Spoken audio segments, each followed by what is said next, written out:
En nombre de Dios y de la patria se abre la sesión. Bien, muy buenos días a los estimados senadores, don Rafael Proens, que viene en reemplazo del senador Galilea, y a don Karim Bianchi en reemplazo del senador Huenchumilla. No hay cuenta, por lo que pasamos directamente al primer punto de la tabla, donde agradecemos la presencia de nuestros invitados, los profesores Fernando A. y Urquiza.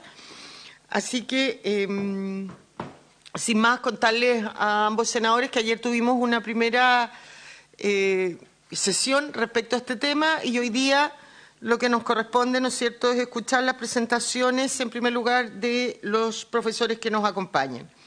Así que, no habiendo puntos varios tampoco, le damos la palabra a don Arturo Fernando A. para su exposición. Profesor, tiene usted la palabra. Está sin audio. Parece que tiene que... Correcto, Presidenta. Ahí sí. Buenos días. Muchas gracias. Aprovecho a saludar a los señores senadores y agradecer la invitación de esta prestigiosa comisión. Indíqueme, Presidenta, por favor, de qué tiempo dispongo, porque este es un tema muy interesante que puede tener muchas variantes. 15 minutos, profesor. Muy bien, muy bien. Entonces, se me ha invitado para que exponga mi parecer constitucional sobre 3 proyectos de reforma constitucional que tienen en común que agregan órganos determinados a la Constitución, a la Carta Fundamental. Y la discusión que se encuentra en juego aquí es si existe o no inconstitucionalidad en estos proyectos por no contar con el patrocinio del Poder Ejecutivo, proyectos que, sin embargo, agregan órganos a la Constitución. Quiero comenzar comentando y explicando que es un tema muy apasionante en doctrina constitucional comparada, el asunto de si reformas constitucionales pueden tener vicios de constitucionalidad de fondo, es decir, no solo problemas de procedimiento, que es un asunto ya resuelto desde la Constitución de 1925, que daba potestad al Tribunal Constitucional para pronunciarse sobre la inconstitucionalidad de proyectos de reforma constitucional por asuntos de procedimiento y se discutía si de fondo o no. Y es muy interesante, señoras y señores senadores, que hoy, a 2023, este punto está bastante despejado. O sea, las reformas constitucionales hoy en el mundo mayoritariamente se acepta que pueden tener vicios a determinados principios básicos del Estado constitucional de derecho, que son contenidos en algunas constituciones en las cláusulas de inenmendabilidad que se llaman, o en valores implícitos que son sustrato mismo del Estado de Derecho. Existe una obra muy interesante del profesor Yannick Rosnay que se llama Unconstitutional Constitutional Amendments, es decir, reformas constitucionales inconstitucionales, que hace un recuento de cuántas constituciones en el mundo contienen las llamadas cláusulas de inenmendabilidad, es decir, núcleos irreformables a través de reformas constitucionales. Y explica un proceso bien interesante que comienza en 1789, año de la Revolución Francesa, hasta 1944, en que solo un 17% de las constituciones del mundo tenían cláusulas de inenmendabilidad, pero entre 1944 y 1988, un 27% ya de las cartas fundamentales contienen cláusulas de inenmendabilidad, y entre 1988 y 2015 este porcentaje subió a 54%. Es decir, hoy día, a 2015, digamos, en adelante, más de la mitad de las constituciones del mundo tienen cláusulas de irreformabilidad. Distinguidos académicos en el mundo han escrito sobre este fenómeno. Uno es el profesor Rosnay, pero también la profesora de Harvard, Rosalind Dixon, el profesor David Landau, el profesor Albert. En el mundo también cada vez hay más sentencias de magistraturas constitucionales deteniendo reformas constitucionales por infringir la propia Constitución. La primera, la más famosa, a pesar de que no hubo una declaración de inconstitucionalidad, es ya de 1796 de la Corte Suprema Americana, cuando se abocó a conocer la constitucionalidad de la 11ª enmienda. No declaró inconstitucional, pero se abocó a conocerla. Ejemplos recientes en Europa, el Tratado de Lisboa fue declarado inconstitucional por el Tribunal Constitucional Federal Alemán en 2009. En Chile, la sentencia más famosa es la del Tribunal Constitucional Rol 33, cuando determina que el plebiscito de 1988 debe realizarse con control de justicia electoral del TICEL. Y ahí lo que hace de alguna forma es dejar sin efecto un artículo transitorio de la propia Constitución en base a un artículo permanente que es el artículo 4 de República Democrática. Todo esto lo voy diciendo porque prepara el terreno para ver qué tanto asidero tiene la declaración de inconstitucionalidad de proyectos de reforma.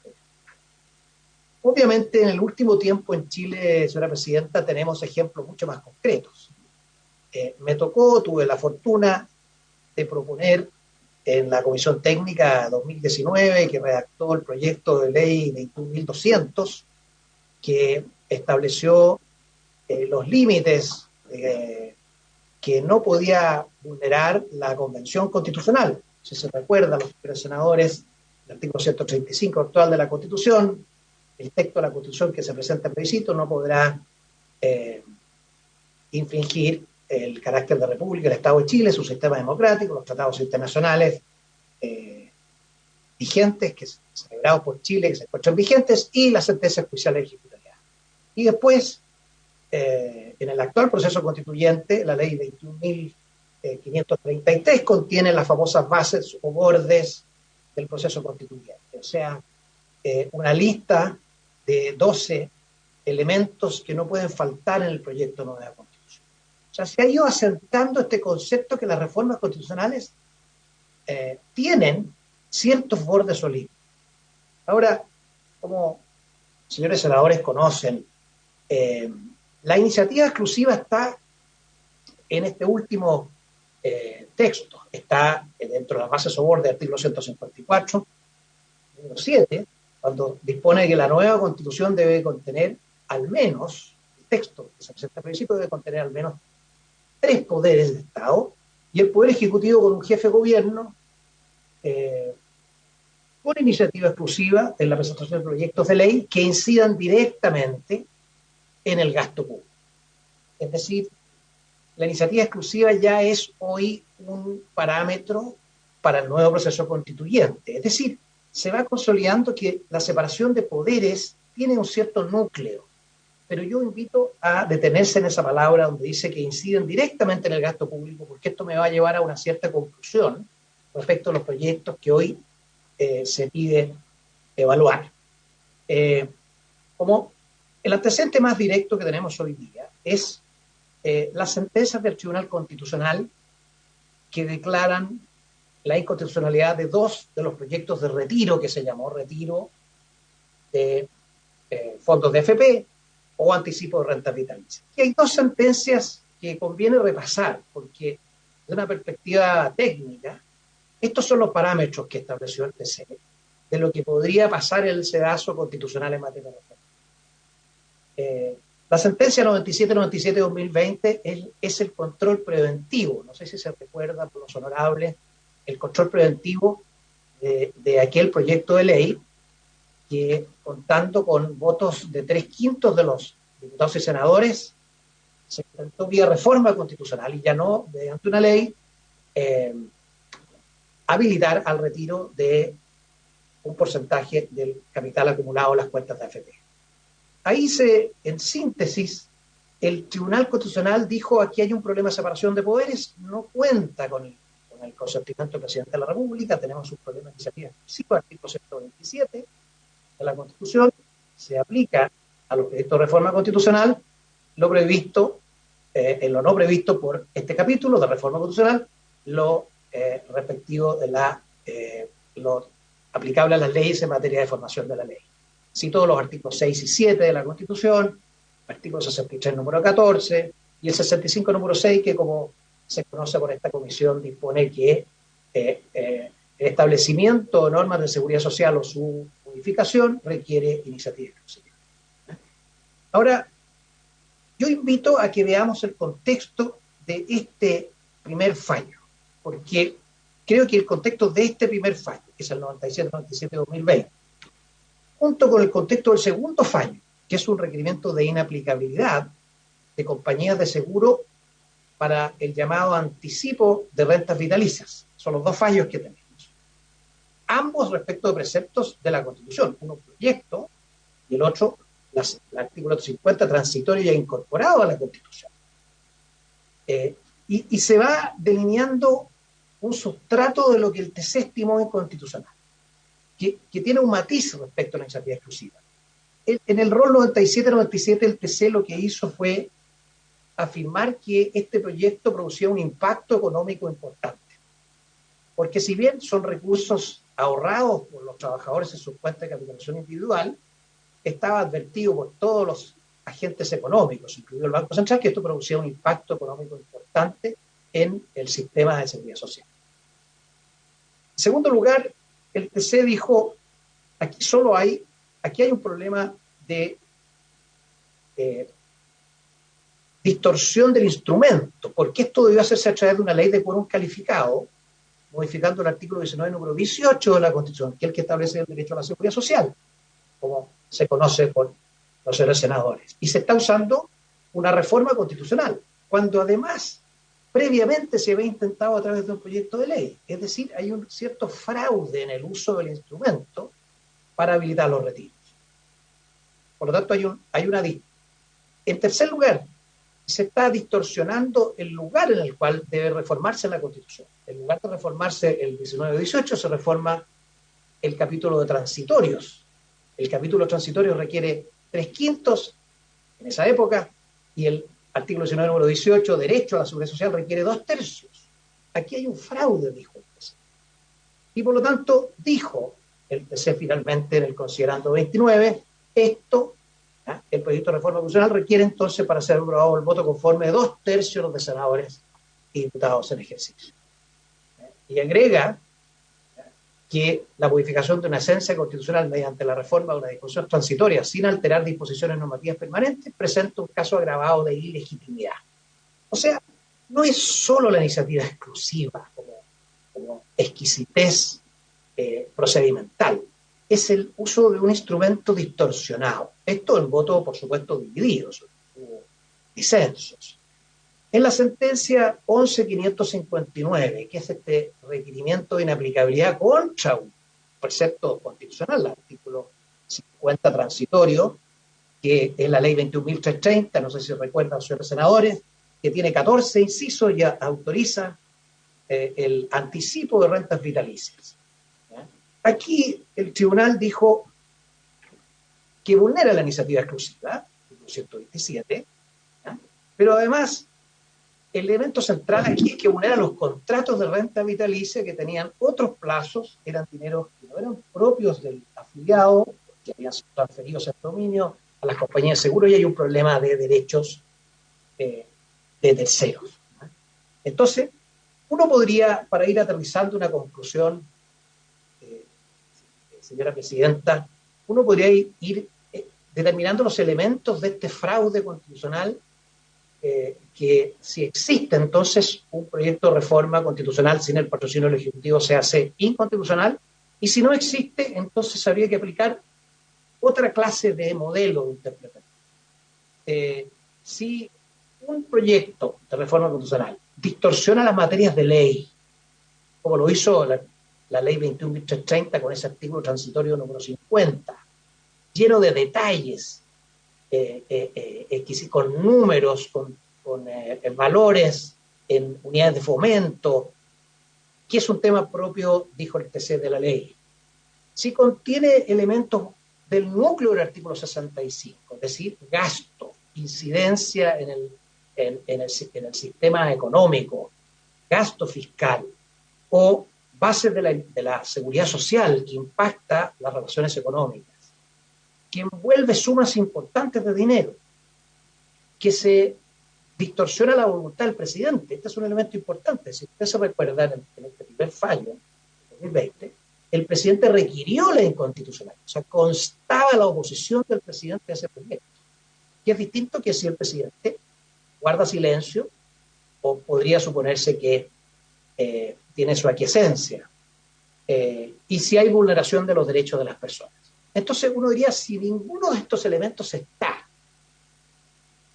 se hace inconstitucional un proyecto de reforma constitucional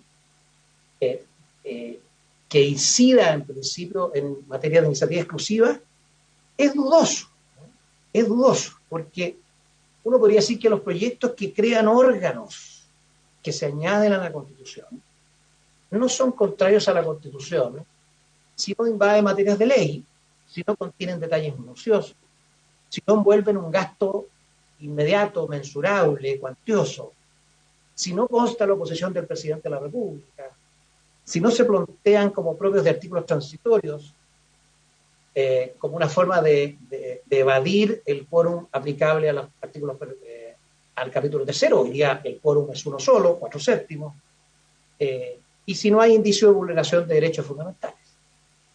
Entonces, los proyectos concretos que se dio evaluar, no he podido estudiarlos en detalle, pero uno puede apreciar los siguientes elementos. El proyecto que crea el registro de beneficiarios de fondos públicos aparece con un articulado relativamente excesivo para ser una reforma constitucional. O sea, se acerca a ese reproche que hizo el TC respecto a la ley 21.330. Bastaría, si uno lee ese proyecto, un artículo que cree este registro y encomiende a la ley el desarrollo respectivo, sin referencias a gastos, sin referencias especiales a plantas de funcionarios, etc. Si se mantiene en ese plano, entonces es un proyecto que yo diría, bajo los estándares de estos dos fallos, no resultaría reprochable. El proyecto de Agencia de Futuro Estratégico, boletín 16.061/07, es un articulado que se interna completamente, a mi juicio, en los detalles de una ley. Tiene más de 30 artículos y 2 transitorios, que tienen potestades, número de funcionarios, indicaciones sobre fondos, obliga además a enviar proyectos de ley para implementar tal o cual cosa.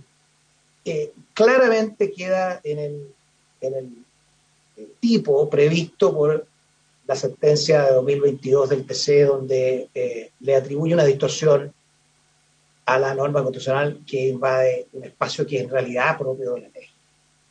Yo diría que solo con 1 o 2 artículos esta Agencia de Futuro Estratégico incorporado a la Constitución, sin que conste la oposición del presidente de la República, podría eventualmente superar el estándar de constitucionalidad.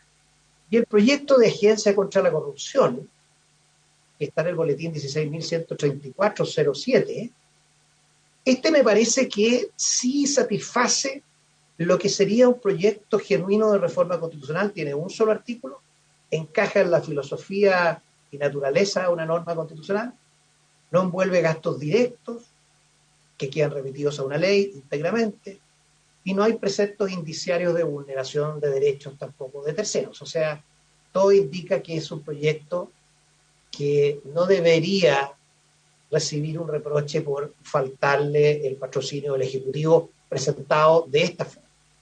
Y hasta aquí llego, señora presidenta. Este es un tema, como le digo, en desarrollo, y apasionante, y quedo abierto a preguntas.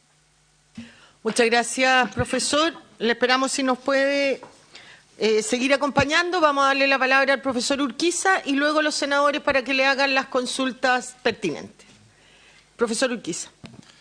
Muchas gracias, presidenta. Saludar por su intermedio también a los senadores presentes y también agradecer la invitación para poder exponer en esta honorable comisión respecto de la admisibilidad de los proyectos de reforma constitucional que se presentaron, Agencia de Futuro Estratégico, Agencia contra la Corrupción y el registro de beneficiarios finales de fondos públicos. Sin embargo, presidenta, y así lo he entendido, esta honorable comisión busca poder emitir un informe que dé cuenta en lo fundamental de la inadmisibilidad de proyectos de reforma constitucional cuando incidieren en lo que respecta a la iniciativa exclusiva del presidente de la República establecía el inciso tercero y cuarto del artículo 65 de la Constitución. En tal sentido, mi exposición versará para poder ilustrar a la honorable comisión respecto a la conveniencia de innovar en esta materia, restringiendo el derecho a la iniciativa, que forma parte del ius officium de los senadores, de los diputados, todos elegidos democráticamente por la ciudadanía para que los representen en el ejercicio de sus funciones constitucionales y legales. Se debe recordar en este sentido que conforme al artículo 5 de nuestra Carta Fundamental, la soberanía reside en la nación y su ejercicio se realiza por el pueblo a través del plebiscito y las elecciones periódicas por las autoridades que establece la Constitución, dentro de las cuales están ustedes como senadores y también los diputados. Es precisamente ese ius officium, ese haz de deberes, de derechos que tiene el parlamentario, que se encuentra el derecho a la iniciativa. Con esto no quiero entrar en la discusión acerca de si se pueden declarar inconstitucionales proyectos de reforma constitucional, porque creo que esa no es la discusión. De hecho, yo sí creo que efectivamente se pueden declarar inconstitucionales reformas constitucionales, sino lo que está en el fondo es si el derecho a la iniciativa que emana del poder constituyente tiene por parte de un parlamentario la validez, la legitimidad de presentarse y por parte forma el contenido esencial de su ius officium, o derechamente es un fraude parlamentario, un fraude constitucional. Desde ya advertir que creo la tesis de que no es un fraude constitucional la presentación de los parlamentarios en el derecho a su iniciativa en todas las materias que establece la Constitución, sino al revés, es parte de ese contenido esencial de su derecho elegido, ¿cierto?, democráticamente por la ciudadanía, que es el ius officium. Y en ese sentido hay que distinguir lo que dice relación con la formación de la ley con la formación de los proyectos de reforma constitucional. Ambos tienen naturalezas completamente distintas. Una se refiere al poder constituyente derivado propiamente tal y otra a la función legislativa establecida en el artículo 65 de la Constitución. La segunda establece expresamente una limitación, una iniciativa exclusiva, ¿cierto?, en los artículos 65, inciso tercero y cuarto de la Constitución. Pero respecto del poder constituyente derivado propiamente tal, no existe norma alguna en la Constitución que limite el poder, la potestad de los parlamentarios de poder presentar iniciativas legislativas en cualquier materia en lo que dice relación con la reforma constitucional. El inciso primero del artículo 127 de la Carta Fundamental, que está en el capítulo 15, establece expresamente que los proyectos de reforma de la Constitución podrán ser iniciados por mensaje del Presidente de la República o por moción de cualquiera de los miembros del Congreso Nacional, con las limitaciones del inciso primero del artículo 65. Esto es, que las mociones pueden ser firmadas por más de 10, ni por más de 10 diputados ni por más de 5 senadores. Haciendo alusión a eso, el profesor Alejandro Silva Bascuñán entiende que el límite máximo de firmas que impuso la disposición constitucional se explica por la necesidad de resguardar en ambas corporaciones el carácter propiamente tal deliberante que debe caracterizar de forma ineludible e indispensable al órgano colegiado encargado de llevar su función legislativa. Así, fuera de los límites al ejercicio de la soberanía que establece el inciso segundo del artículo 5, no existe norma constitucional alguna que limite la atribución parlamentaria consistente en presentar un proyecto de reforma constitucional sobre la materia que los autores estimen pertinente. No debe confundirse con el procedimiento propio de la formación de la ley, el procedimiento de reforma constitucional, y es que el procedimiento de reforma constitucional es más exigente, tiene requisitos distintos y tiene particularidades porque obedece a naturalezas distintas. Desde ya la iniciativa, como ya lo señalé, el quórum y también las observaciones o vetos del presidente, que incluso se contempla la posibilidad de que sea la ciudadanía a través de un plebiscito quien derima la discrepancia. Así, el ius officium, en lo que compete el derecho a la iniciativa, el constituyente lo pone en su más amplia aplicación. De hecho, a propósito de la discusión legislativa que se dio en lo que dice relación con el artículo 15 de la Ley Orgánica Constitucional del Congreso Nacional, es el ex ministro secretario general de la Presidencia, el señor Vieragallo, en su momento, el que establece expresamente, dice que dicha situación solo se puede presentar cuando un proyecto de reforma constitucional, hablando de la inadmisibilidad, es patrocinado por un número de firmas de las que exige la ley fundamental, en virtud de lo establecido el inciso primero del artículo 127 de la Constitución en relación con el inciso primero del 65. Es decir, su situación es extremadamente excepcionalísima en esta perspectiva. Se dijo en esa tramitación de la iniciativa exclusiva como un límite a la iniciativa parlamentaria en los proyectos de reforma constitucional. Muy por el contrario.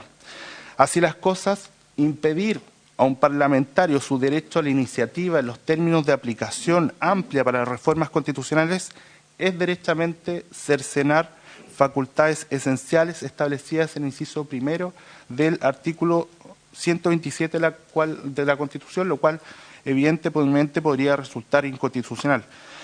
Y en ese sentido hay que destacar que en la historia constitucional chilena no se había restringido la potestad competencial de la iniciativa exclusiva en lo que dice relación a las reformas constitucionales propiamente tales. Es más, desde el retorno a la democracia se han presentado por diputados y senadores múltiples proyectos de reforma constitucional que versan sobre las materias que inciden en los incisos tercero y cuarto del artículo 65 de la Constitución, parlamentarios incluso de esta honorable comisión. El ejemplo más claro también es la propia ley 21.533, que habilita la posibilidad de una nueva Constitución y que se plebiscitará el 17 de diciembre de este año. Ese precisamente proyecto de reforma constitucional nace de dos mociones de senadores de esta honorable corporación. Y si a raíz de la presentación de dos mociones se puede cambiar completamente la Constitución, con mayor razón un parlamentario puede cambiar una parte de ella. En tal sentido también existen proyectos de ley que afectan también la iniciativa exclusiva del presidente de la República, pero que están vía reforma constitucional, como por ejemplo la ley 21.542 sobre reforma de la Constitución que permite el resguardo de la infraestructura crítica por parte de las Fuerzas Armadas y también en la macrozona norte a través de las fronteras. Bueno, ese también se inició por mociones parlamentarias que fueron tramitadas íntegramente en esta comisión. Además, Presidenta, cabe recordar que el Parlamento es, por naturaleza, una entidad política, cuya función principal es la de legislar encargando la Constitución a representantes de la ciudadanía, de la soberanía de la nación, los parlamentarios, el oficio de legislador.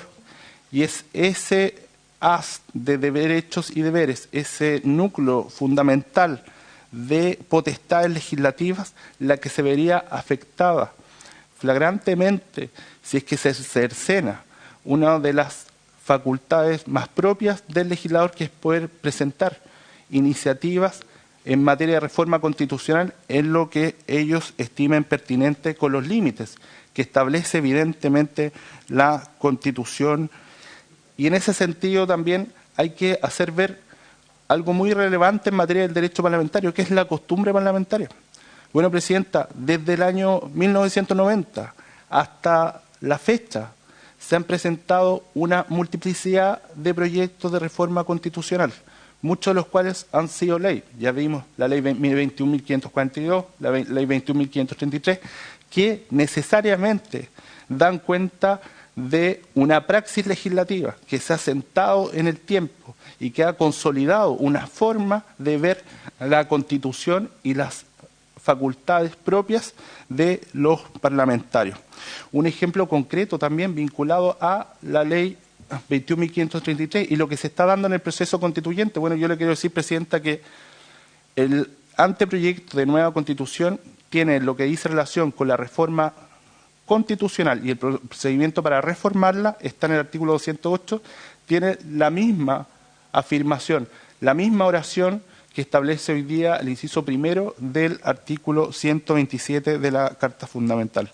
Bueno, y respecto de eso, es decir, de la posibilidad de que tienen parlamentarios para poder incorporar iniciativas de reforma constitucional en los distintos ámbitos, se presentaron enmiendas constitucionales por parte de consejeros constitucionales para limitarla.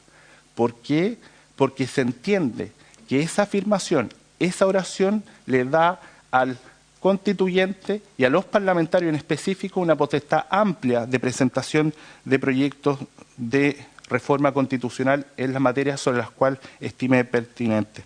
Finalmente, Presidenta, es importante recalcar que no es la irresponsabilidad ni la astucia parlamentaria que, pretendiendo torcer la voluntad del constituyente, la iniciativa exclusiva, incorpora reformas constitucionales. Eso no es así, Presidenta, sino el ejercicio legítimo y pleno de sus facultades constitucionales, la esencia del ius officium parlamentario y la expresión clara y manifiesta del poder constituyente derivado, respecto del cual la actual Constitución, en lo que respecta a las reformas constitucionales, no le otorga ninguna superioridad al Presidente de la República. En tal sentido, la opinión es que se mantenga el criterio invariable defendido por el Congreso Nacional, incluso en estrados del Tribunal Constitucional, en el derecho a la iniciativa parlamentaria con el amplio aspecto de aplicación que hoy día establece expresamente el inciso primero del artículo 127. Muchas gracias, Presidente. Gracias a usted, profesor. Ofrezco la palabra a los señores senadores. Bien, yo tengo... perdón, senador Cruzcoque. Ya. Yo tengo varias dudas respecto a lo que ustedes plantearon. En primer lugar, nadie en esta comisión ni en el Senado ha desconocido la facultad de los parlamentarios a proponer mociones parlamentarias o reformas constitucionales.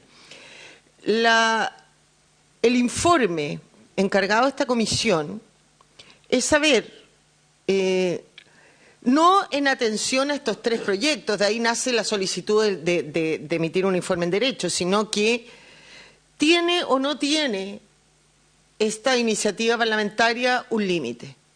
Y yo creo, y aquí estoy en completo desacuerdo con el profesor Urquiza, que absolutamente la tiene y claramente y establecida en la propia Constitución. ¿No es cierto?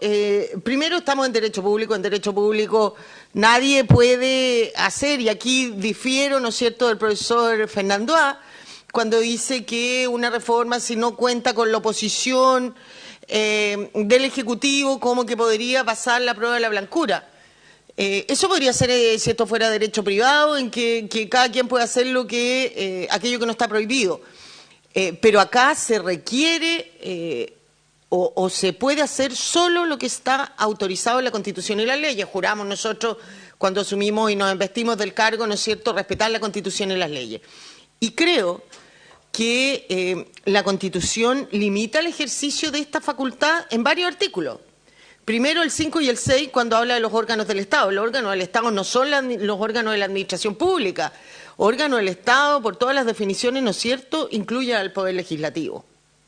Y esos artículos señalan que tenemos que, en el ejercicio de nuestras funciones, o hay que hacerlo dentro del marco que se nos establece. Luego, a los defensores de esta posición siempre hablan del artículo 127, inciso primero, pero nada dicen del 127, inciso final, que dice que en todo aquello no regulado en el capítulo de reforma de la Constitución debe acogerse esta reforma a el proceso de formación de una ley. Ya, luego de eso, respetando especialmente los quórum. Entonces, si a eso le sumamos, ¿no es cierto?, el 93, número 3, que al establecer las facultades del Tribunal Constitucional, en el número 3 señala que es pronunciarse sobre, entre otras cosas, la inconstitucionalidad de las reformas constitucionales. Es decir, en la propia Constitución está reconocido que las reformas constitucionales pueden ser pueden calificarse por el Tribunal Constitucional de esa manera. Si a lo demás le sumamos, ¿no es cierto?, dos fallos de los que habló el profesor Fernando A., a mí me queda claro que en virtud de la separación de poderes, en virtud, ¿no es cierto?, de las propias normas establecidas en la Constitución, los parlamentarios tenemos el pleno derecho a presentar o mociones o reformas, pero eso tiene un límite. Y ese límite está claramente determinado en la Constitución. No podemos, a través de una reforma constitucional, doblarle la mano a la ley proponiendo reformas que la propia Constitución dice que deben hacerse por materia de ley, por una ley, no por una reforma constitucional, y en segundo lugar, la iniciativa exclusiva del presidente.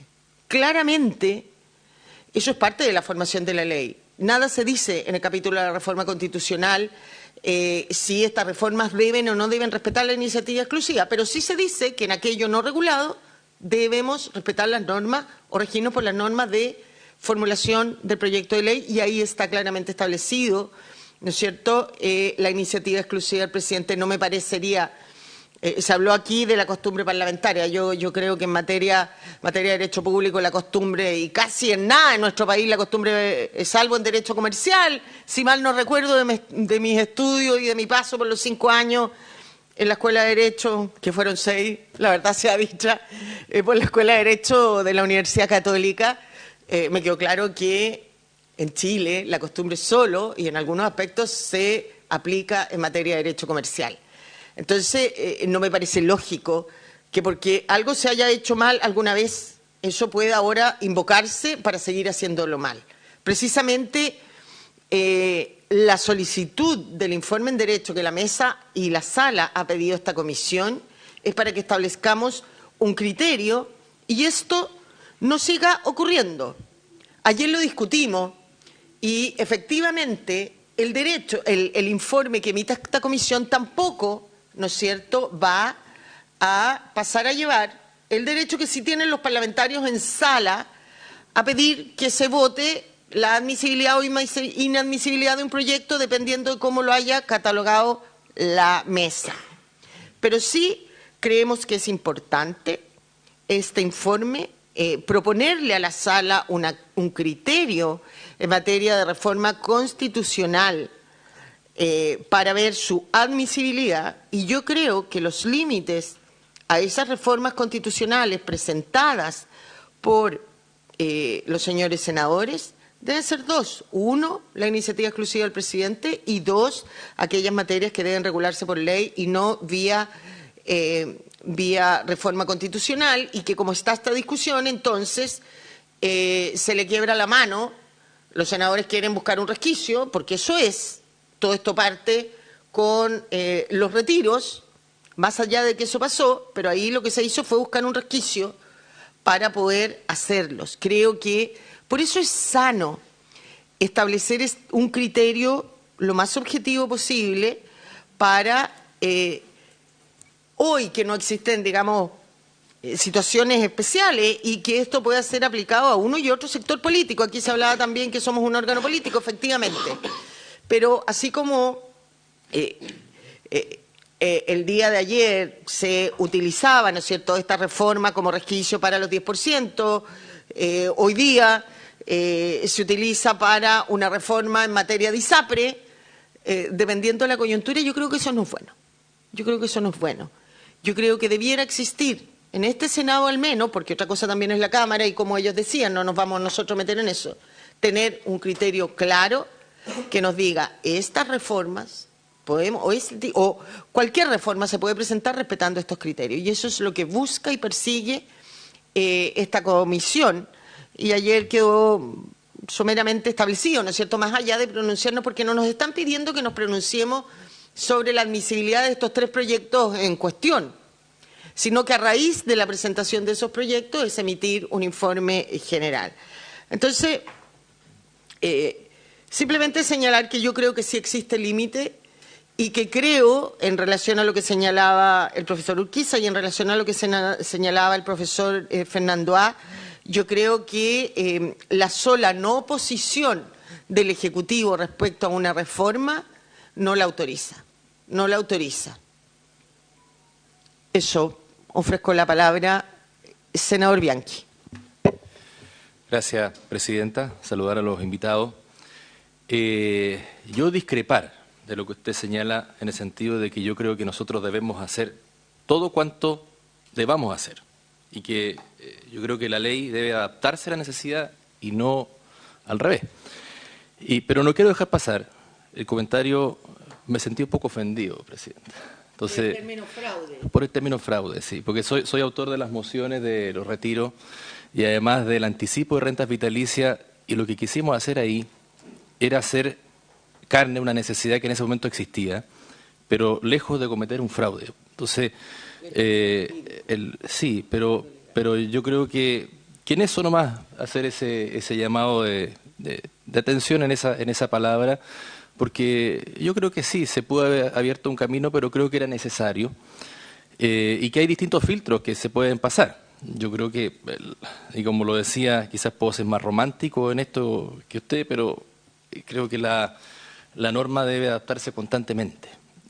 Y si el Ejecutivo no tiene una reacción frente a un tema, bueno, tendremos que nosotros, ya sea políticamente empujarlo, quizás desde el cambio legal no se puede hacer, pero creo que toda acción que uno pueda hacer acá tiene necesariamente un efecto. Sin, digamos, entrar a cada uno de estos 3 proyectos que yo creo que la discusión se abrió un poquito más. Pero sí disentir de eso y hacer el llamado solamente a que hay 2 proyectos que nombraron que yo creo que no fueron fraude. Así que es solamente eso. Gracias, senador. Ofrezco la palabra al profesor Fernando A. y luego el profesor Urquiza. Está silenciado, profesor Fernando A. Disculpe. Muchas gracias, presidenta. Quería aterrizar un cierto, digamos, coincidencia que tiene mi planteamiento con lo que usted ha señalado y dónde está la discrepancia. Si usted se fija, el artículo 65 de la Constitución, cuando habla de la creación de órganos, dispone que en materia de iniciativa exclusiva, crear nuevos servicios públicos o empleos rentados, sean fiscales, semifiscales, autónomos, empresas del Estado. Cuando se va a el número 3, habla de número 4, habla de las remuneraciones, conceder, aumentar remuneraciones, jubilaciones, pensiones, Montevideo, o sea, se va al corazón de lo que es la transferencia de recursos.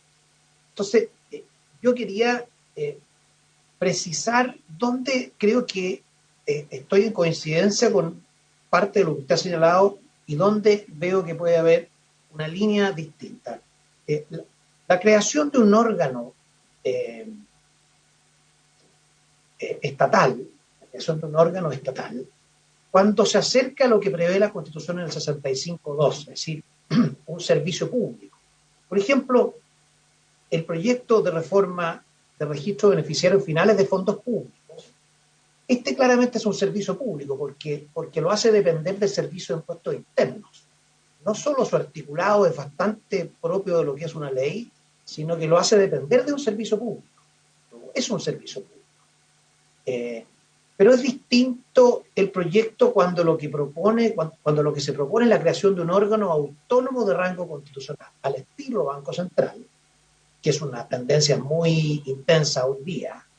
Si uno lo vio en la Comisión Constituyente del año XXI, y lo veo hoy también en el Consejo Constitucional, hay una tendencia fuerte. Si se crea un órgano autónomo de rango constitucional, se le dice cuál es su función y todo lo demás se delega a la ley, me parece que ahí es una línea distinta. Y eso es una línea que me costaría más hacerle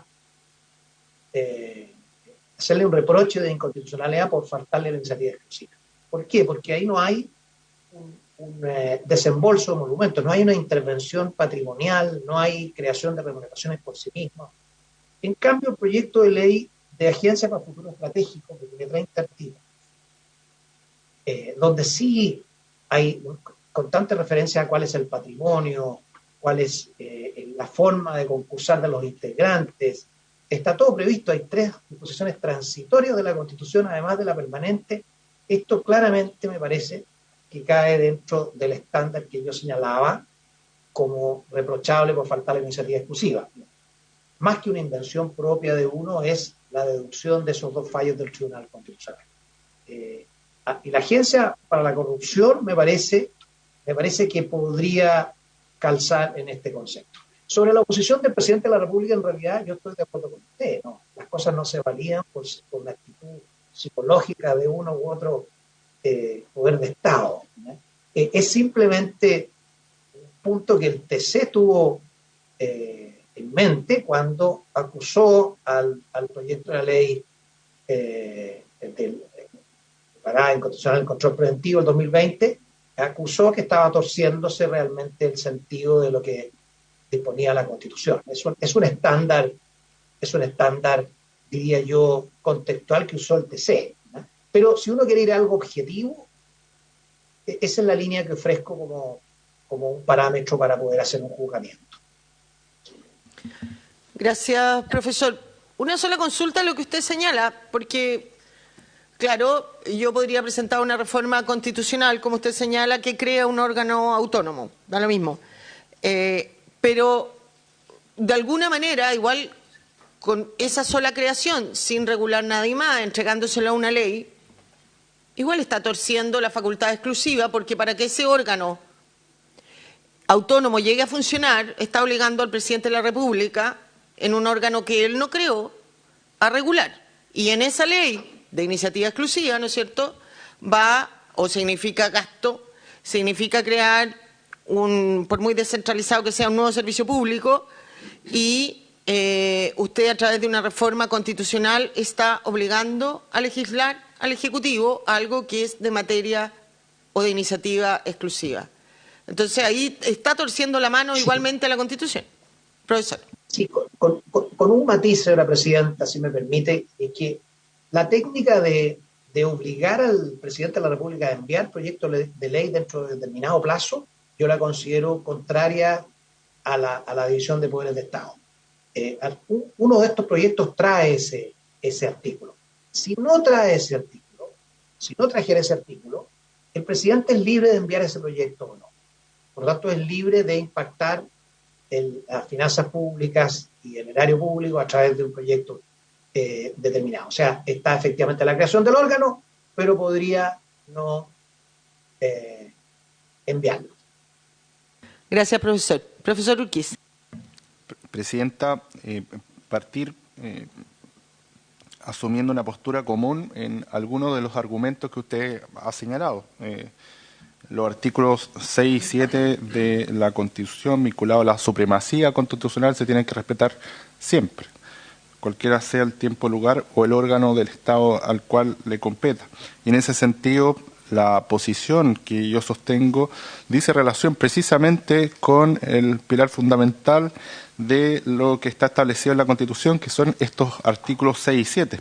Lo mismo el artículo 93, número 3, ¿cierto?, de la Constitución, en donde permite ir respecto de la constitucionalidad de reformas constitucionales, y en eso no hay ninguna duda, yo ya lo dije, esto no es una discusión de si efectivamente proyectos de reforma constitucional pueden ser declarados inconstitucionales por el Tribunal Constitucional. Creo que sí, eso no está en duda. La duda está en si estamos interpretando correctamente el inciso primero del artículo 127. Y ahí precisamente yo tengo una diferencia. Cuando uno habla de aplicar el inciso final del artículo 127, eso es de un modo subsidiario, no es de un modo principal. El modo principal está en el inciso primero del artículo 127 y que establece expresamente como limitación el inciso primero del artículo 65. Si el constituyente hubiese querido incorporar las materias de iniciativa exclusiva del presidente, que están en el mismo artículo 65, no hubiese señalado el inciso primero, sino que hubiese dicho simplemente artículo 65. ¿Pero por qué no lo hace? Porque precisamente la naturaleza del proceso de formación de la reforma constitucional es distinta al proceso de formación de la ley. La primera dice relación con el poder constituyente derivado, es precisamente expresión máxima de la soberanía de la nación y por lo tanto la potestad que tiene el constituyente de poder ver desde el punto de vista de lo que le estime pertinente aquellos cambios que requiere y que se pueden hacer por parte de la Constitución. Es más, y refuerzo en este argumento, es a partir de mociones parlamentarias que se va a poder cambiar completamente la Constitución, con todos los cambios y todos los costos que esto genere desde esa perspectiva. Y solo para señalar un aspecto respecto del fallo del Tribunal Constitucional, especialmente lo que dice relación con las materias vinculadas a la iniciativa exclusiva, y no solo la iniciativa exclusiva, sino que también a las materias de ley. Lo primero, recalcar, y la prudencia también obliga a explicitarlo, este es un fallo que se votó 5-5 y que en ese 5-5 que se empató se dirime contingentemente porque la presidenta del Tribunal Constitucional en ese minuto, que es la ministra María Luisa Abram, ¿cierto?, difiere de una parte, ¿cierto?, del Tribunal Constitucional. Por lo tanto, es muy delicado desde el punto de vista de decir que esto es un precedente en materia constitucional. Y por lo demás también es el artículo, el considerando cuarto del mismo fallo, el que señala expresamente que a este tribunal, ¿cierto?, no le viene a dilucidar si una reforma o una ley de reforma constitucional requiere o no de iniciativa presidencial. Es decir, el Tribunal Constitucional, en el ámbito de su pleno, ¿cierto?, con una votación dividida, separada o diferenciada solo por la contingencia de su presidenta, dice expresamente además que no se va a referir o no se requiere o no se hace alusión a si se está discutiendo la iniciativa presidencial o de exclusiva en materia de reforma constitucional, al margen, ¿cierto?, de lo que señalaba el profesor Fernando A., vinculado, ¿cierto?, a la distorsión en utilizar como reformas constitucionales materias que son propias de ley. Por lo tanto, la prudencia desde esta perspectiva hace entender que si ha habido un actuar históricamente en materia constitucional en una línea de darle una plena potestad a la aplicación de la iniciativa que forma parte del ius officium de los parlamentarios de presentar proyectos de reforma constitucional sobre lo que ellos estimen pertinente en atención al bien común, pareciera ser que además la praxis legislativa también se ha dado respetado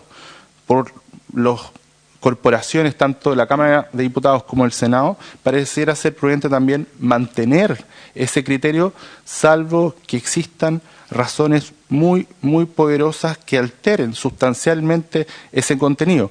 Pero una decisión del Tribunal Constitucional con votación empate y que se diferencia simplemente por la contingencia de quien preside en ese minuto, me parece que no es una razón suficientemente poderosa para alterar un criterio y una praxis legislativa que ha sido costumbre en el Congreso Nacional.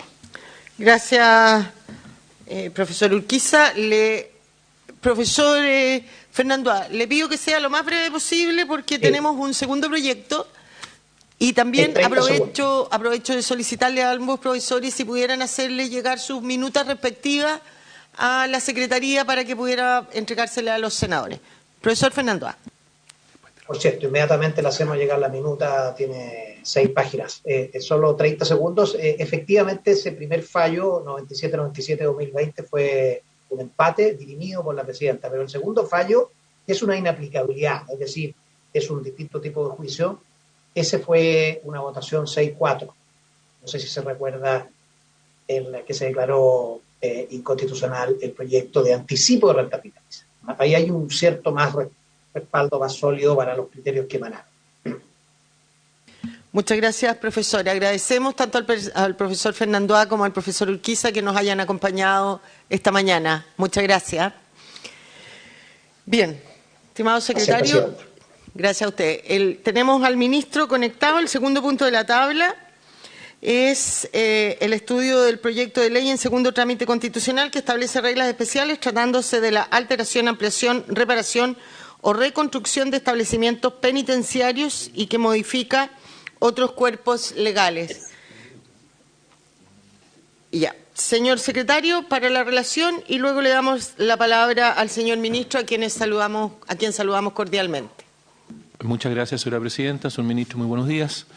Señora presidenta, corresponde ocuparse en general, acerca del proyecto de ley que establece reglas especiales tratándose de la alteración, ampliación, reparación o reconstrucción de establecimientos penitenciarios y modifica otros cuerpos legales, que es asignado a boletín número 16.037-07, que cumple su segundo trámite constitucional de la Corporación y que se iniciará en mensaje de Su Excelencia el Presidente de la República.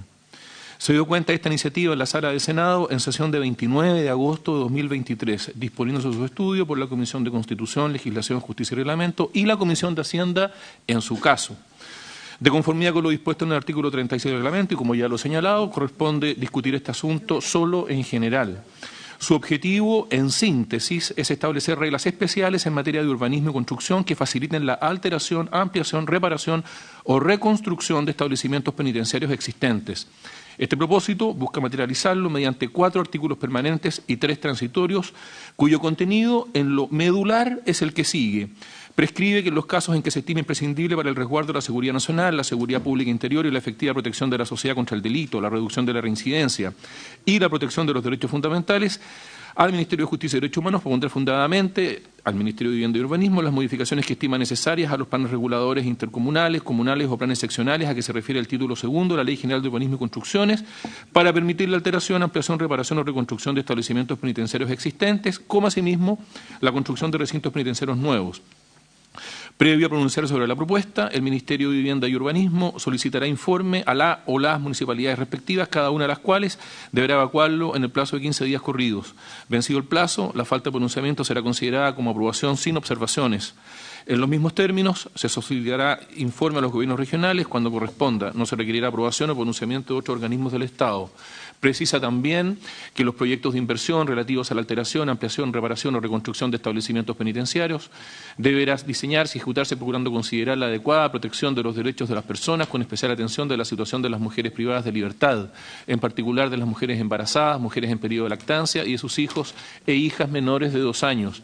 Agrega un inciso segundo nuevo en el artículo 62 de la Ley General de Urbanismo y Construcciones, en virtud del cual no estarán afectos al congelamiento de terrenos que no se conformen con instrumentos de planificación territorial, aquellos aumentos de superficie edificada de establecimientos penitenciarios de hasta el 50%, imprescindibles para mejorar su funcionamiento y asegurar el cumplimiento de sus fines, previa calificación del Ministerio de Justicia y Derechos Humanos y con informe favorable de Gendarmería de Chile. Incorpora un literal C nuevo en el inciso segundo del artículo 8A de la Ley Orgánica de Gendarmería de Chile, que le entrega a esta institución la función de controlar y coordinar las acciones relativas a la persecución y prevención del surgimiento y operación de asociaciones delictivas o criminales. Finalmente, señora presidenta, y también en lo medular o en lo pertinente, dispone que el artículo 1 tendrá una vigencia de 48 meses, contados desde la publicación de este proyecto de ley en el Diario Oficial. Muchas gracias, señor secretario. Señor ministro, tiene usted la palabra. Muchas gracias, señora presidenta, por su intermedio. ¿Se escucha? ¿Sí? Muy bien, ministro, se escucha bien. Vamos a compartir una presentación que para efectos de la comprensión específica del proyecto de ley, las razones que lo justifican, es necesario tener presente y que se refiere a las cuestiones sobre la política penitenciaria. Presentación que le ha sido remitido ahora para que ustedes tengan acceso a la misma. Bien, para referirme a este proyecto de ley me tengo que referir a algunas cuestiones claves de los ejes de la política penitenciaria. Los ejes de la política penitenciaria han sido discusiones que han venido produciéndose en los últimos años en la administración del Ministerio de Justicia. Es decir, no solo corresponde a esta administración del Ministerio de Justicia, sino que también a las anteriores. Y en segundo lugar, ha provocado, por las razones que a continuación voy a exponer, y especialmente por el aumento de la población penal, una inquietud bastante transversal, en el caso de la Cámara de Diputados en concreto, con un grupo de diputadas y diputados que han estado trabajando con nosotros precisamente para abordar del mejor modo posible los temas que están vinculados al aumento de la población penal, cómo resolver esa situación en la contingencia del corto plazo y cómo proyectar el plan de infraestructura en el largo plazo. Los ejes de la política penitenciaria, al cual está suscrito o acogido el plan de infraestructura, tiene que ver con esos 4 o 5 puntos que son clave, que es respeto a derechos humanos, mejoramiento de condiciones de habitabilidad, combate a crimen organizado, las posibilidades de estudio y trabajo y reinserción social, en el fondo, ¿no? ¿Cuál es el diagnóstico que tenemos en la actualidad? Para que ustedes puedan comprender las dimensiones del debate que tenemos, el 43% de los recintos penitenciarios que no son concesionados se encuentran en situación deficiente. La mayoría de los centros no son concesionados, eso es un aspecto que es relevante. Lo segundo es que tenemos un déficit de plazas en los órdenes de magnitud con los cuales yo igual volveré a precisar un poco más adelante, es que el país ha mantenido relativamente estables sus números de plazas desde el año 2012, que no es lo mismo que no se hubiesen construido cárceles. El país ha estado construyendo cárceles, lo que pasa es que ha estado sustituyendo penales, pero no ha aumentado la capacidad de plazas disponibles, lo cual es un aspecto que es complejo, considerando que en los últimos, entre el año 2021 hasta hoy, el aumento de las personas privadas de libertad ha sido muy significativa, y en segundo lugar, ese aumento ha estado especialmente focalizado en la prisión preventiva. Las personas privadas de libertad, pensando en una proyección hacia el año 2033, que sigue siendo una proyección conservadora por parte de Gendarmería, son 64.000 personas. Lo segundo es que los problemas que genera la deficiente infraestructura penitenciaria o su uso intensivo cuando hay mecanismos de sobrepoblación es que provoca daño y destrucción recurrente en la infraestructura, entre otras cosas, por su uso intensivo, pero en segundo lugar, dado que existe sobrepoblación, no es posible inhabilitar temporalmente módulos de los penales para sus reparaciones, esencialmente porque es necesario incluso copar esa capacidad aún con esos déficits de infraestructura.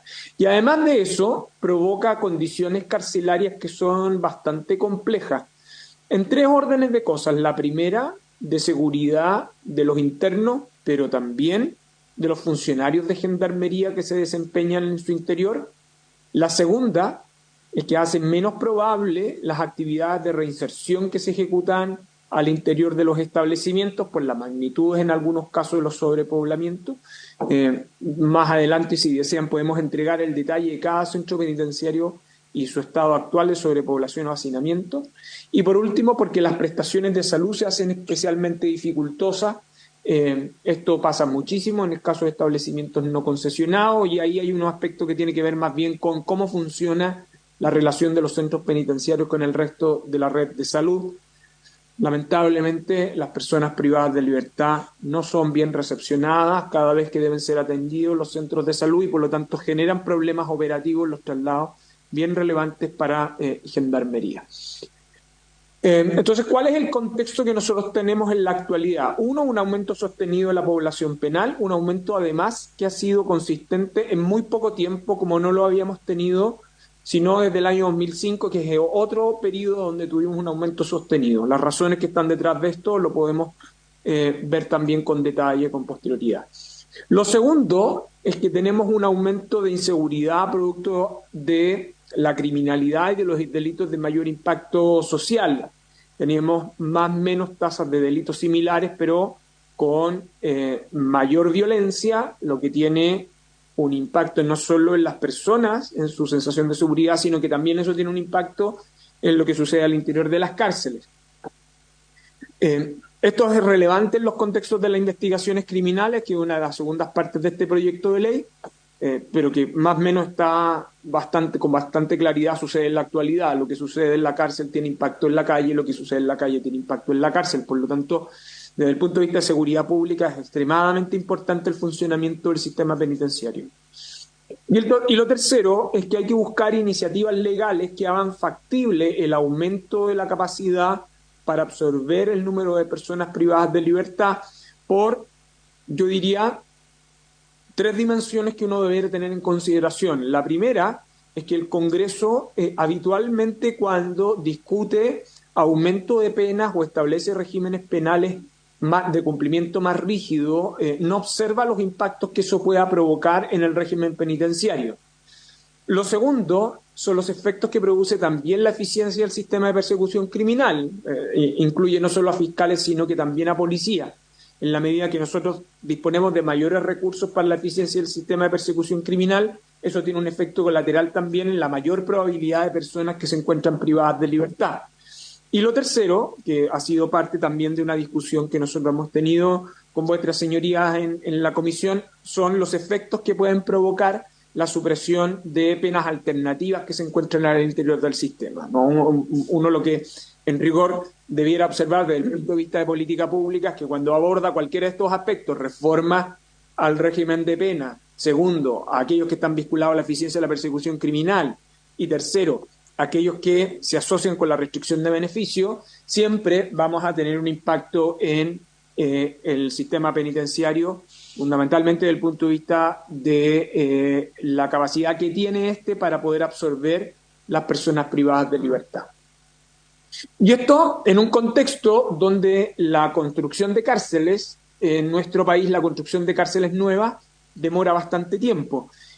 Para que ustedes también tengan un orden de magnitud, el país administra el plan de infraestructura que más o menos se diseñó durante la administración del presidente Lagos. Las administraciones siguientes, por distintos tipos de razones, han gestionado ese plan de infraestructura con alteraciones, con cambios de diseño en algunos modelos de cárceles, pero más o menos el plan de infraestructura que nosotros hemos seguido trabajando como país hasta el día de hoy, poniendo mucho énfasis en la construcción de cárceles nuevas y también en la generación de centros penitenciarios de mayor magnitud para poder tener gestiones unificadas, que es una manera de abordar el diseño del sistema penitenciario.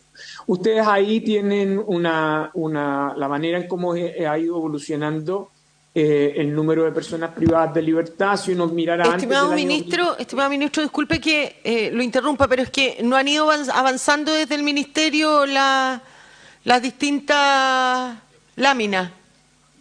Entonces, solo estamos viendo el título. Qué raro. Estaba justo mostrando ¿Podemos volver a compartir? Ahí sí ya avanzó la página. Ahí se ve. Ministro, ahí se ve. Ya, puede a ver si... Ahí se ve chiquitito, pero se ve. Ya vamos a tener, cada uno de los senadores le vamos a hacer llegar la presentación que usted nos envió. Ahí está corriendo esta, no está corriendo la presentación. Entonces, y si yo... ¿Vista? Ahí se ve. Sí, ahí se ve, ministro, gracias. ¿Completa? ¿Sí? Así es. Ya. Bueno, ahí ustedes ven la evolución que nosotros tenemos del año 2016.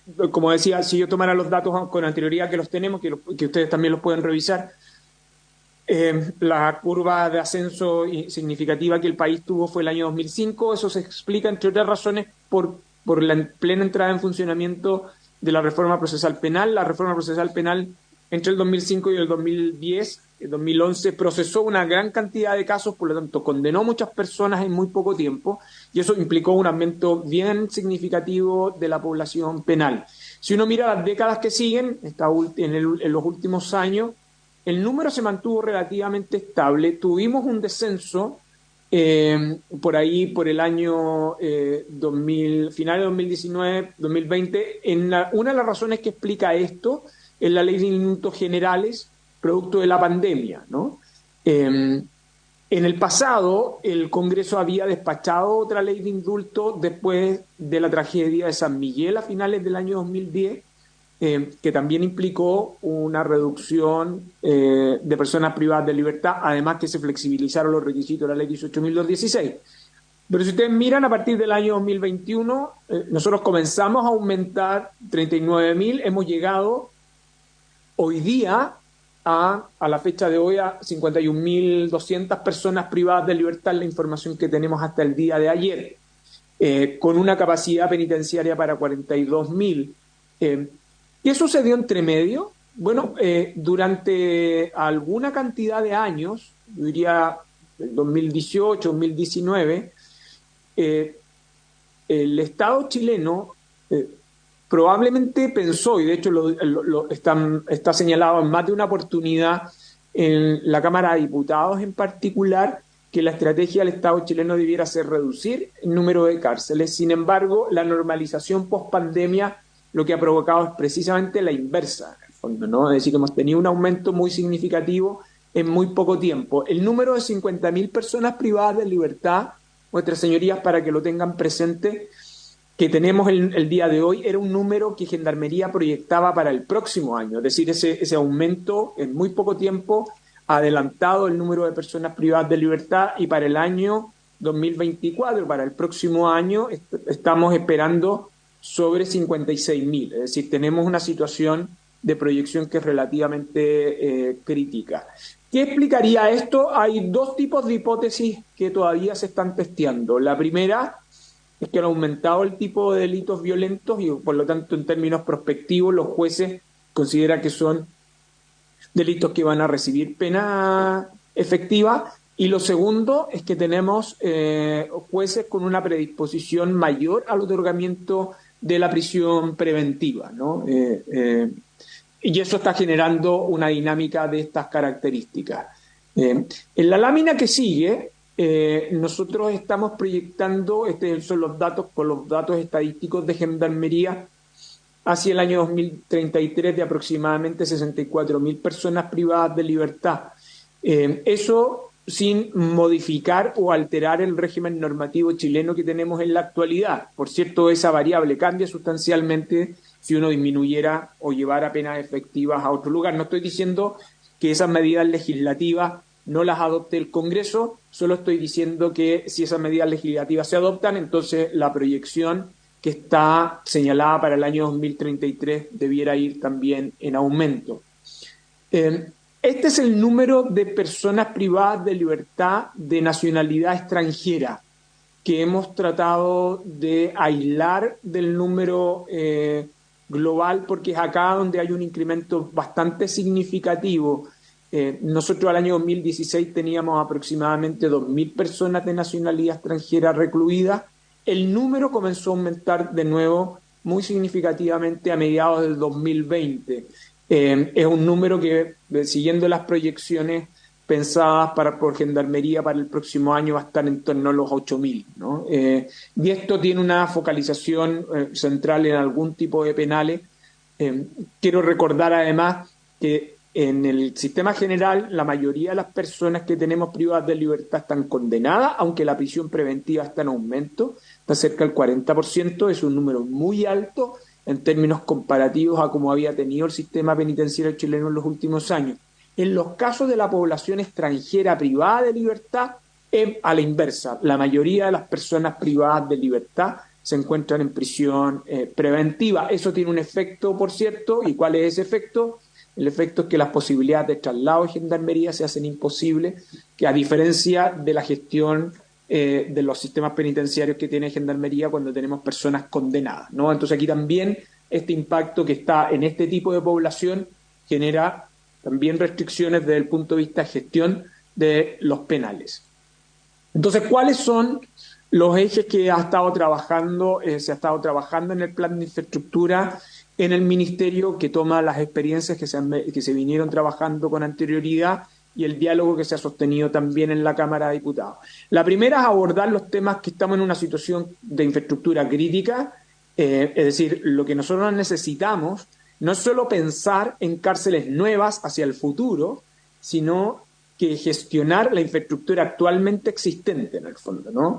En órdenes de magnitud, cárceles nuevas en nuestro país, de todo el plan de infraestructura que desarrollamos a partir de mediados del 2000 en adelante, en promedio el país se está demorando entre 14 y 16 meses en habilitar una cárcel nueva. Por todo lo que eso implica, desde la localización del terreno, la decisión con las comunidades, que por cierto todo el mundo quiere que tengamos más cárceles, que éstas existan, que las personas que incumplen la ley cumplan efectivamente las penas, pero nadie quiere que esas cárceles estén cerca. Entonces, las etapas de instalación de cárceles nuevas son habitualmente tensionadas con las comunidades por razones obvias, además de los procedimientos previos que se requieren. Entonces, apuntar a la infraestructura carcelaria existente es probablemente una manera de priorizar esto. Lo segundo tiene que ver con condiciones carcelarias que están principalmente abordadas o pensadas en cuáles son esas condiciones de desempeño y también abordando los recintos penitenciarios femeninos,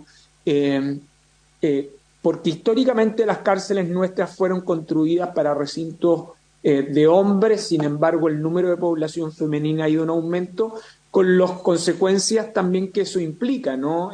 Mujeres privadas de libertad requiere de un enfoque específico, no solo por las familias, en el caso de sus hijos, sus hijas, también en el caso de mujeres que se encuentran embarazadas o se encuentran en etapa de lactancia. Y a su vez, la necesidad de avanzar en diversificar la oferta para centros penitenciarios con políticas de reinserción y salud.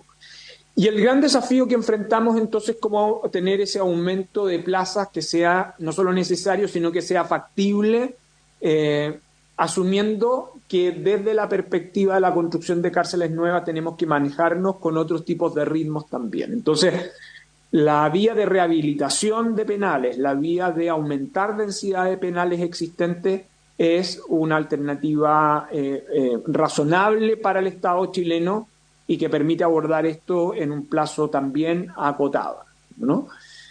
En el plan de infraestructura estos son los que se ha estado trabajando hasta ahora. Ahí tienen el recinto penitenciario de alta seguridad que se reinauguró ahora.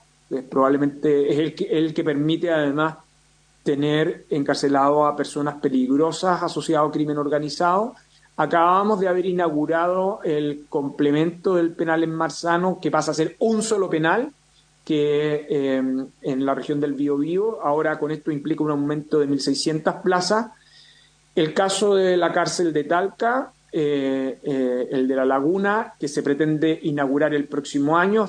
La cárcel está construida, está entregada y está en etapa de licitación la operación bajo el sistema de concesiones. Y luego tenemos el Centro Penitencial Femenino de San Joaquín y Bulnes, el Depósito del Monte de Río Bueno.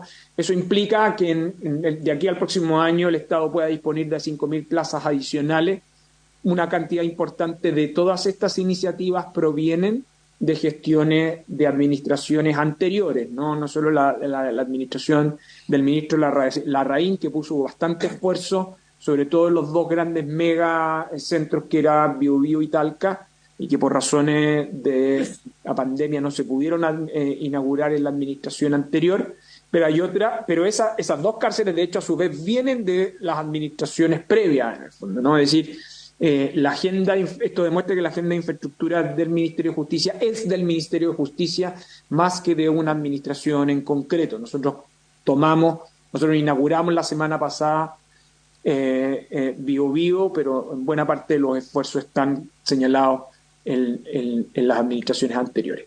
Y estos son los planes de infraestructura que se han anunciado, están vinculados a la ampliación de centros penitenciarios que están en el sistema de concesiones y que en la actualidad disponen de terreno para poder hacer la ampliación, que es otro gran restricción que enfrenta Gendarmería, es decir, en qué lugares, teniendo centros penitenciarios, tiene posibilidades físicas de poder realizar la ampliación. Estos ya se están desarrollando, que es el caso Antofagasta, Hospicio, La Serena, Rancagua. ¿no?, que van a aportar al sistema en el corto plazo también cerca de 3.000 plazas. En ese contexto, o ese contexto general de la política penitenciaria, explica este proyecto de ley, un proyecto de ley que tiene por propósito tratar de abordar la ampliación, la reparación y la construcción en los penales que actualmente existen, pero que por razones de regulación urbanística están congelados, de modo que no es posible desarrollar ampliaciones para disponer de mayores plazas penitenciarias en esos lugares, ¿no? Y además, esto está en un contexto de la política nacional contra el crimen organizado, una a la cual este Congreso ha puesto especial énfasis a propósito del proyecto de ley, pero además de las otras normas que se ha ido aprobando para Gendarmería, una adicional que viene en este proyecto. Este proyecto, a su vez, está dentro de los 31 proyectos priorizados del Ejecutivo con el presidente del Senado y el presidente de la Cámara de Diputados. Y adicionalmente a las normas urbanísticas que tiene este proyecto está el fortalecimiento de la unidad de investigación criminal de Gendarmería, que, como ya hemos comentado en otra oportunidad, goza de gran prestigio, pero que necesita su reconocimiento formal para efecto del desarrollo y el aumento de una dotación adicional. ¿Cuál es el dato más relevante para que vuestras señorías tengan en consideración el contexto en el cual está este proyecto de ley? Nosotros hoy día tenemos 79 establecimientos en un régimen cerrado, ese es el número de plazas que tenemos, pero dado el aumento de la sobrepoblación, eso nos está generando una presión muy relevante. En algunos centros penales tenemos sobrepoblación, pero en otros, que podemos detallar, si vuestras señorías lo desean en la próxima sesión, tenemos derechamente hacinamiento. Y aquí está la curva de comportamiento con los datos del 2005 en adelante. Si ustedes ven, el país más o menos se administró, el 2005 es cuando comienza a aumentar el número de personas privadas de libertad con el funcionamiento de la reforma procesal penal, la tasa de sobrepoblación y hacinamiento aumentó. Su periodo crítico es el año 2010, que teníamos plazas para 35.000, llegamos a 54.000. Es el año de la tragedia de San Miguel, y eso obliga en este ministerio a repensar una parte del plan de infraestructura que se estaba desarrollando y al Congreso a aprobar 2 leyes, una de indulto general y la segunda de flexibilización para el otorgamiento de beneficio de la ley 18.216. Pero si usted mira los años siguientes, se fue ajustando el número de personas privadas de libertad con la oferta que tenía el sistema penitenciario, tanto que en un momento determinado, el 2020 o el 2021, estuvimos bajo la capacidad. En buena parte se explica eso por los temas asociados a la pandemia. Pero tan pronto se regularizó el funcionamiento del sistema, ese número se volvió a disparar. A disparar en el sentido que la capacidad que tuvimos, que si ustedes miran aproximadamente, el sistema estuvo en línea entre el 2015 y el 2021. Más o menos tuvimos 5 años entre la capacidad del sistema penitenciario con las personas privadas de libertad, claro, con posterioridad con la normalización post-pandemia y respecto a los otros fenómenos que están vinculados a los temas de delincuencia, ese número, por cierto, aumentó, ¿no? Entonces, ¿cuáles son las dificultades que nosotros tenemos? Un incremento muy significativo de población penal con déficit de infraestructura carcelaria. Eso tiene problemas de contagio criminógeno y conflictos socioculturales al interior de los penales, y eso ha obligado a Gendarmería a hacer revisiones regulares y allanamientos y traslados de interno del modo que lo estaba haciendo en la actualidad con mucho más intensidad que la podía haber hecho antes, en el fondo. La segunda es que tenemos un tema relevante con el combate al crimen organizado y particularmente los líderes de esas bandas criminales. Eso tiene un efecto porque, particularmente al interior de la cárcel, sobre cómo se someten a personas con bajo compromiso delictual, y por lo tanto eso ha llevado no solo al desarrollo del fortalecimiento del análisis de la investigación criminal, sino que sobre todo de la inteligencia que se realiza al interior de los establecimientos penales. Investigación criminal e inteligencia en Gendarmería ha arrojado positivos resultados porque se ha entendido que también la cárcel es un espacio de investigación criminal. Y por último, hay la importación de nuevas conductas criminales muy violentas al interior de los penales. Eso no solo implica agresiones a personal de Gendarmería, sino que también de los internos. Y eso ha implicado una reasignación de importante cantidad de recursos en equipamiento y seguridad en el personal en el último año y medio, que ha significado reasignaciones de la partida de presupuesto de la Subsecretaría de Justicia, y que en el contexto de los recursos nuevos disponibles para temas de seguridad se han agregado también a Gendarmería. Pero esta es la situación que tenemos en cárceles en la actualidad, y por cierto que tiende a justificar con mayor razón el ampliar entonces las plazas. Y para eso el secretario ha hecho, creo, en mi opinión, un muy buen resumen del proyecto. Yo solo me referiré que lo que trata de buscar es tratar de que por un periodo de tiempo determinado sea posible, ¿no?, tener algunas excepciones para las regulaciones de los planes reguladores y evitar que los congelamientos urbanísticos impidan la ampliación de los penales en los lugares donde se encuentran, que nos permite abordar en menor tiempo lo que esto está asociado a la construcción de cárceles nuevas. Si ustedes miran los datos, nosotros tenemos datos de limitación de inmuebles bien significativa. Ahí ustedes tienen un mapa.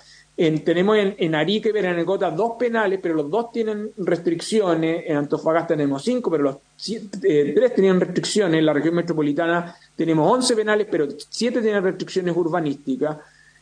O'Higgins es el que tiene menos, pero lo que quiero decir con esto es que en general tenemos un porcentaje muy significativo de penales que ya existen en la actualidad, que podríamos reparar, ampliar, pero que por el congelamiento urbanístico eso no se permite en el fondo, ¿no? Y además de eso, estamos aprovechando de incorporar en este proyecto de ley la incorporación de la unidad de investigación criminal en los términos, formalizando los términos que venía trabajando hasta ahora, pero además de eso, otorgándole un par de aspectos adicionales con ese fin. Recuerden que ya el Congreso ha aprobado normas específicas que amplían las atribuciones de Gendarmería para la investigación de crimen organizado, pero la existencia de esta unidad es muy determinante para las labores que actualmente está desarrollando en colaboración con el Ministerio Público, ¿no? Y en la simplificación está el procedimiento, que está asociado a una etapa de periodo de tiempo determinado, como ha señalado el secretario en su exposición. Es decir, esta no es una regulación permanente, salvo en el caso en que exista congelamiento urbanístico, donde existiría una regla específica para tener porcentajes diversos. Lo que se está haciendo con la infraestructura penitenciaria es de alguna u otra manera tratarlo también como el resto de la infraestructura de servicio público esencial, ¿no?, a la que está vinculada a telecomunicaciones, a electricidad, a servicio sanitario, ¿no? En la Cámara de Diputados, la única modificación que incorporó o que solicitó incorporar al Ministerio de Justicia es que en los desarrollos de los proyectos de inversión tuviera un elemento en consideración respecto al enfoque de género, teniendo presente que los penales ya no solo están destinados o no solo debieran ser considerados para las privaciones de libertad de hombres, sino que también en el caso de mujeres privadas de libertad, donde el elemento de mujeres embarazadas en periodo de lactancia y menores de 2 años requiere un tratamiento. Eso está hoy día dentro de la política penitenciaria que está abordando el Ejecutivo, pero que para efectos de la infraestructura parecía razonable reconocerlo explícitamente. Eso brevemente es lo que puedo señalar, señora presidenta, sobre las razones que justifican este proyecto de ley. Muchas gracias, ministro. Muy claro. Creo que es un proyecto en que vamos a poder avanzar rápidamente por la urgencia que tiene, además. Vamos a en la próxima sesión, ministro, dejar las consultas porque ya llegamos al término de la comisión y además porque tenemos sesión especial ahora a las 12. Muchas gracias por la exposición. Le vamos a enviar a todos los senadores la presentación que ha hecho el ministro y en la próxima sesión, ¿no es cierto?, le hacemos las consultas que nos hayan surgido. Muy buenos días, ministro. Buenos días. Saludos a todos que estén por ahí. Que tengan buena jornada. Igualmente, ministro. Habiendo dado término a la materia de esta comisión, esta se levanta.